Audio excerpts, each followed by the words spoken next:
మొదటి తిమోతి పత్రిక 6వ అధ్యాయము 10వ వచనం. 6వ అధ్యాయము 10వ వచనం. ఎందుకనగా ఆగో ధనాపేక్ష సమస్త కీడులకు మూలం. చదువగా కొందరు దానిని ఆశించి విశ్వాసము నుండి తొలగిపోయి నానా బాధలతో తమను తామే పొడుచుకున్నారు. నాయన, పొడుచుకునేది నీకెందుకురా నాయన? పొడుచుకొని చచ్చిపోయే ఆ ధనాపేక్ష మనకెందుకు? విశ్వాసము నుండి పక్కకు తొలగించే ఆ ధనాపేక్ష నీ అంతరంగంలో ఎందుకు? దేవుని పిల్లలారా, ఈరోజు మీకు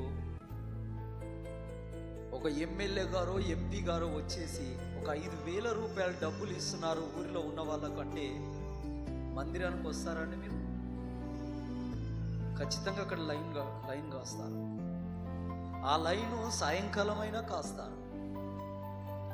అంటే 5,000 రూపాయల కంటే దేవుడు నీ దృష్టిలో తక్కువ వాడన్నట్టే లెక్క.